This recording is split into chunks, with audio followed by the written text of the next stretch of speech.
जी students, ये question है आपके पास मई जून 2023 और क्वेश्चन नंबर 32 वेरिएंट 13। क्वेश्चन ये है कि वन मिथाइल साइक्लोहेक्सीन, देखें इसको वन मिथाइल कह रहा है क्योंकि this is carbon 1, this is carbon 2, 3, 4, 5, 6, carbon 1 पर मिथाइल लगा हुआ है। ठीक है, तो वन मिथाइल साइक्लोहेक्सीन कह रहा है जब ये ब्रोमीन से रिएक्शन करेगा तो एक्स प्रोडक्ट बनेगा। तो मैंने यहाँ रिएक्शन करके दिखा दिया बेटा, ब्रोमीन के साथ रिएक्शन होगा, डबल बॉन्ड खत्म हो जाएगा। देखो मैंने ये बनाया है यहाँ पर ट्रांस स्ट्रक्चर। देखो ना, आपको पता है ना साइक्लिक कंपाउंड में भी सिस ट्रांस होते हैं। जब आप हाइड्रोजन को किसी और ग्रुप ऑफ एटम से रिप्लेस कर दें तो वो सिस ट्रांस बना सकता है। तो अब यहाँ देख सकते हैं, यहाँ पर हाइड्रोजन को हम रिप्लेस तो नहीं कर रहे, लेकिन डबल बॉन्ड ब्रेक करके उसकी जगह other than hydrogen atom add कर रहे हैं। तो ये आपके पास इस टाइम एक ब्रोमीन टुवर्ड्स यू है और एक ब्रोमीन अवे फ्रॉम यू है, तो ये ट्रांस है। इसका आप सिस भी बना सकते हैं। ठीक है, तो मैंने फिलहाल एक स्ट्रक्चर बनाया है, ये आपके सामने बन गया एक्स। और फिर वो कहता है कि आप जब वन मिथाइल साइक्लोहेक्सीन को रिएक्शन करवाएंगे HBr के साथ तो मेजर प्रोडक्ट Y बनेगा। मेजर प्रोडक्ट का बेटा मतलब ये होता है कि अकॉर्डिंग टू मार्कोनिकॉफ रूल जो नेगेटिव पार्ट होगा, नेगेटिव पार्ट उस कार्बन पर जाएगा जिसके पास हाइड्रोजन कम है, और पॉजिटिव पार्ट उस कार्बन पर जाएगा जिसके पास हाइड्रोजन ज्यादा है। तो ये मैंने एरो से बता दिया कहां पर ब्रोमीन जाएगा। देखो अब इसकी आप जब एडिशन करेंगे HBr की तो आपके पास ये प्रोडक्ट बन रहा है y, this is the major product. अब क्वेश्चन ये कह रहा है कि विच स्टेटमेंट इज करेक्ट। बड़ा इसमें सी इज द करेक्ट आंसर। मैं आपको रीजन बताता हूँ क्यों। कह रहा है कि x is a mixture of 4 stereoisomers. X के अंदर जो एक्स फॉर्म होगा ना उसमें 4 स्टीरियोआइसोमर्स बनेंगे। पता है कैसे? आप जरा बेटा एक्स स्ट्रक्चर को देखें, इसमें कितने कायरल कार्बन है? कितने कायरल कार्बन है इसमें बेटा? 2 कायरल कार्बन है।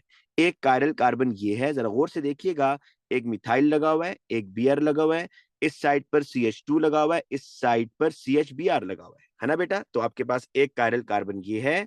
दूसरा कायरल कार्बन बच्चों चेक करें, दूसरा कायरल कार्बन ये है कि इसके साथ एक H लगा हुआ है, एक ब्रोमीन लगा हुआ है, ऊपर देखें CH3Br लगा हुआ है, नीचे CH2 लगा हुआ है, तो 2 कायरल सेंटर है।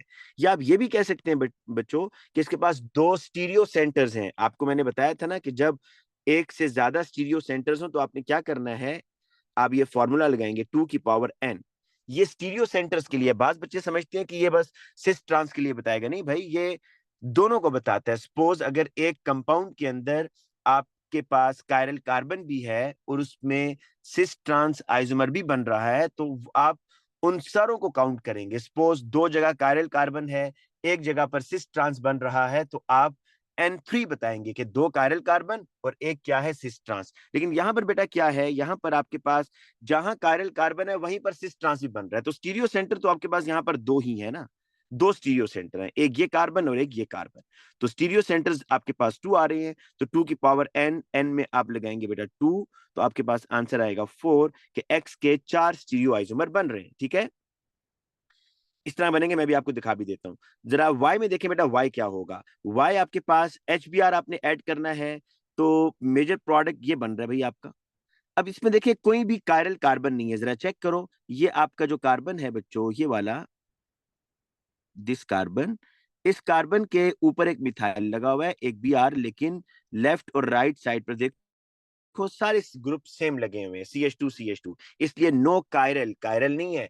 सिस ट्रांस है यहां पर, वो चेक कर लो भाई। सिस ट्रांस के लिए आपको कहा है कि 2 जो कार्बन होंगे ना, 2 कार्बन, उनके हाइड्रोजन की जगह कोई और एटम्स लगे होने चाहिए। तो आप इस Y में देखें, हाइड्रोजन की जगह कोई और एटम्स तो नहीं लगे हुए, CH2 CH2 लगा हुआ है।